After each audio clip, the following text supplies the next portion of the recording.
It's the godfather of Latin trap music, Messia. Oh, You like that, don't you? Oh, I love it. I love it. Thank you for Welcome to Fresno. Oh man, thank you for having me. It's a pleasure being So here. I freaking love your style, dude. Thank you. Where does your style come And from? you know, for some reason, and I don't know, maybe I just had a feeling like I was gonna come and see such a beautiful lady. All these other towns, it's just like I wear some like sweats and like a hoodie. Dressed to impress, yeah, right? because when you're doing like radio station interviews, it's like you want to be comfortable, and most of them like You be do. early in the morning. Some of them don't be recorded, so it's just like you like in and out. This morning I was like, I don't know, I just wanted to woke up early, iron this shirt myself. Appreciate you for noticing. Love your energy too. Thank you so A much. lot I love of yours. positivity. It's Thank great when you. you come to and do an interview and like off jump you feed off from the person's energy, because sometimes people like, hey, what's up? Yo digo que la energía se transmite. And I'm a hugger too, so when you walked in the studio, I'm like, bring it in Bring here. it in for- I'm not really of a shaker. Are you a shaker? Not really. You know why I'm not much of a shaker? Because I have hyperhidrosis, which means my hands sweat. Are most you of the nervous time. right now? It's not even about Do being you ever nervous. get lonely? It's not even about being nervous. I actually sometimes I even like spoke back to people who tell me, "Oh, look, he's nervous," and I'm like, "Oh no, I'm actually not nervous at all. Right. This is just something. It just that- happens, It right? just happens, and it's not like they sweat constantly, Mm-hmm. but like sometimes they do sweat more than others. And like my sister has the same problem. My dad used to sweat from his hands, but so I'm not much of a shake. I like giving people like pounds. And like my friends that know that Keep it sometimes- manly. Keep it manly. Yeah, but like sometimes I'll give like somebody a pound, and I'll see them like like, oh man, that dude's hands was drenched. I love giving hugs actually. I Good. tend to give more hugs because of that, especially to females. Like I don't want to shake a female's You hand. gotta spread the love. When I could just give her a hug and a kiss on the cheek, you feel me? Is that tradition where you're from? You're And that from is the Dominican Republic. That is, it's actually a form of respect. Like they love me in the Dominican Republic. Look at because I'm you. like that. They call my cousins. Dicen que some of my cousins son sangrones y que son seco. Right. Because they walk into a setting and they don't do that. So actually for me doing that, they told my mom, "Oh, we love your son. He's so humble. Cada vez que viene Husband aquí, material. cada vez que-" And I know how to cook, ladies. FYI. Hello. And give grateful massages. But that's gonna be another conversation. But yeah, they're like, "Oh my God, el hijo tuyo es tan amable. Siempre saluda a todo el mundo." So you know, in some places is good. In some places they might look at it like, "Oh, look at this guy, just want to come and be kissing everyone." So Thank as the godfather of Latin trap music, what makes you have that big title? I mean, I guess it's just the fact that I was like one of the first pioneers, like one of the guys from New York that really like focused on the genre. I mean, I was already doing Spanish hip hop, Spanish rap. Right. So then when hip hop made this like, I would say like this transition, if you will, like in New York, where we would hear a lot of like Atlanta trap, and I guess the producers from New York started doing a lot of whole trap beats. Since I was already doing hip hop, and I guess I just gravitated to that sound. I liked that sound, and then I just started doing Latin trap, like just super organically, without even saying like, "Oh, I'm gonna do trap now." Like I was just a Latin artist that, if you will, mocked whatever was going on Right. with my favorite rappers. So would you freestyle, or would you take like a song that was already recorded? Yeah, like and you no- would just make it like in a Spanish No, version? for the most part, at first, when I was young and I didn't have money to work with producers, then it was just me hopping on other people's beats. that I Started would from the find bottom, on the right? internet, just like everyone else. Even Lil Wayne, I would see Lil Wayne do a whole mixtape of him going on top of other people's beats that were not even his Dude. own production. So then when my remixes started doing very well in the clubs and they were going viral, and I was actually getting booked Inspiring, man. for my remixes. Obviously, then I started doing my original trap, which I always did as well. But back then it was hip hop. I was doing a whole bunch of original hip hop with whatever production I could get here and there. My boy, I just did a beat. Oh, send it to me. Let Right. me hop on that. But yeah, for the most part, at first it was just very underground. Until then, I just made it a career, and then it just started going so great for me. I was just booked all over.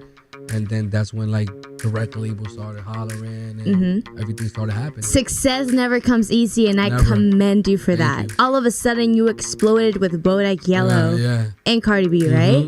You created this remix in Spanish, which blew up not only in the Latin community, but like out here, like in the English hip hop world too. And I would say that's the dope. song that helped me in the English community, because Definitely. I would say that in the Latin community, I have a big fan base. I have a core following that people that know of me and know what I've done in music, like they're just so supportive, and like all my shows in New York be lit. I was the first Latin rapper to sell out Stage 48 without a sponsor. Damn. I was the first Latin rapper to pop out of New York without having to like relocate in DR, because normally how it works for us is we'll have to go to the Dominican Republic, move out there, promote our music out there, right, pop from the Dominican Republic, and then the music pops in New York. I was the first one that did it in New York, with my music being so lit in the clubs that all the DJs was playing my music that I had to get booked in DR because I was Dominican. I was just a Dominican living in New York,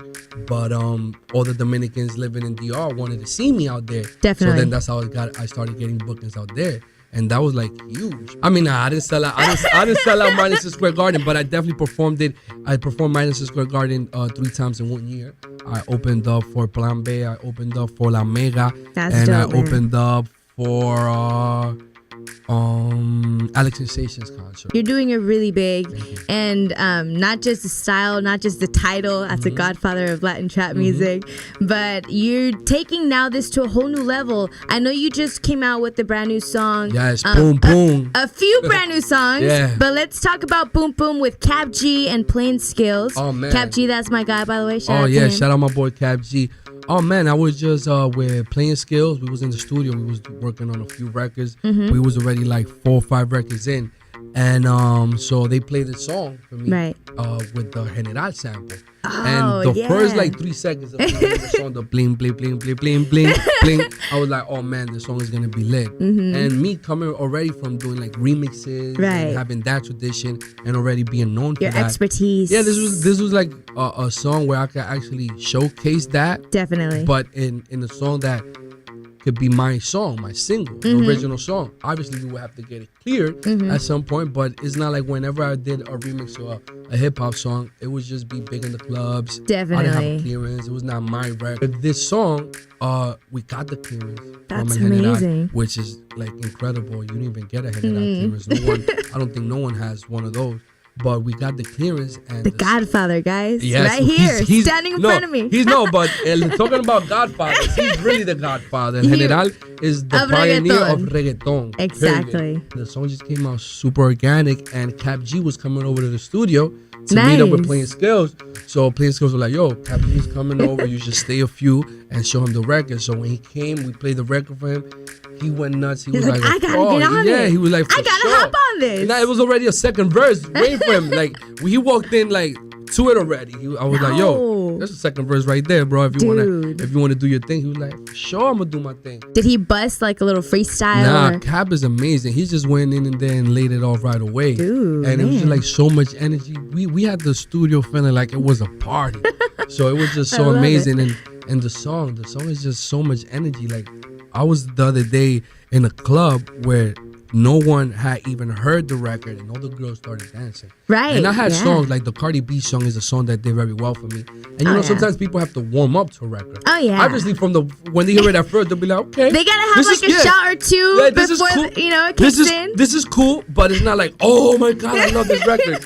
With the song Pum Pum, girls hear it and they start dancing right away. They start shaking their pum pum. And I just love the collabo with you, Kap G, because you guys have a little different style. Yeah. This is a whole different style from what he originally does too. And what I love is that Kap is from Atlanta. Right. I'm from New York. Like a lot of the things that I did was, following the footsteps and what the guys from Atlanta paved the way for me. You know what I'm saying? So for me to be doing a song with an artist from Atlanta, that was dope for me, dope collabo for an artist from New York. So Pum Pum is just like a girl's booty. I guess it's a Jamaican way for saying Jamaican. She got a nice pum pum. Look at the pum pum. Are you gonna create like a challenge on social media? Can you tell us about it? I just want to get the right girl to like launch it off. That's like the one with the big pum pum. Doesn't really have to be the biggest pum pum. Maybe a nice pum pum, but that's a nice, a nice rump shake. I like saying shake the rump to the beat. Just the one that could really shake her rump to the beat, and then maybe she'll be like the Kickstarter of the Boom Boom Challenge. That's dope, and you're gonna repost them on your social media. Of course, right? And I'm actually I want to give like $1,000 to like the grand winner. You heard it here, people. Actually, I posted it on my Instagram. I did the last one that I did. I gave a girl a brand new laptop. Dude, that's amazing. But like, I'm not gonna give a twerk a laptop. I'm sure girls are shake their pum pum for $1,000 cash. The way we do it is I'll repost them. The girls will do the videos, right? They'll put it up on their page, and I'll repost. They gotta create the content, and then the video on my page with the most views and the most comments means is the one that people love the most. Love it. The one that is the winner. They'll know themselves. Like, it's not like, oh, I just picked anyone. No, like, this is let's say if I reposted 10 videos in this 2 weeks process of the Pum Pum challenge, then that video out of the 10 that has the most, you know what I'm saying, activity, that people comment the most, that people view the most, then that's the one that's gonna be. Do you find these challenges empowering on social media in a way? Yeah, some can, but I mean, others are a little too wild. Like, people get a little too crazy with them. I mean, it is like we had the Tide Pod challenge. Like you see, like for instance, there's want to be a challenge about booty shaking. The one I did a challenge before was a challenge for kids to express their talent on my last single, which was called Te Dejaste Amar. Right. Is like a little reggaeton song. And the girl that won is like a girl that's been struggling. Her mom is struggling also, and she didn't have a laptop. She has a great talent. She plays the piano and plays the guitar, and she won the laptop. And for the most part, the people that was participating in the concert were like people that was really showcasing their talent. Right. So you know, awesome. that one actually was an empowering one. Of course. And a lot of those kids got to really show their talent to even all my fans, because my fans was going crazy with some of them. Like, oh my God, that girl has so much talent. You should do a song with her. Even asking me to do features with these kids. Wow. So if any manager, if any talent agent is following me, sees me post one of those kids, like, oh wow, you know what? I was actually looking for an artist. Let me develop that kid. And I just did something great for that kid. That's amazing. Obviously, if I'm doing a Pum Pum challenge, I'm doing that to promote my record. But hey, whoever wins is gonna get $1,000. And not only that, the exposure too. Exactly. So why not take the opportunity to do the challenge? Hey, and if you're ready, and it's like I'm making people twerk. I'm just saying, if you already are, that's why I haven't started it yet. If you already Shouldn't be that hard. A twerker and you already twerk, and if you want to do a twerk video, then twerk it, people. Twerk it, guys. Show them Pum Pum. Yeah. Real quick, what's an advice that you can give these up and comers? Because we heard your story earlier. You started from the bottom. Now look at you doing big things. What's something that you can let everyone know out there who's, you know, trying to be that godfather of Latin trap music? There's something in this universe in life called the law of attraction. Yes. And it's that anything that you put in your head that you're gonna accomplish, if you don't let no one sidetrack you from that goal, if you don't let none of your friends making fun of you, if you don't let none of the obstacles that life will constantly bring your way sidetrack you from that goal, at some point it is bound, it is condemned to happen. Your dreams will come true. And the best thing about dreaming is que los sueños se vuelven realidades, and soñar es gratis. Dreams come true, and dreaming is free. We don't get charged to dream. Like, all you have to do is just dream away. Wonderful. So just be a dreamer. Dream it all, because something will one day come knocking on your door, and your dreams will rescue you. So that's and sometimes people say, oh, don't give up, and you would take that as like a brush on the shoulders. It's not. It's the best advice someone could give you. Never give up.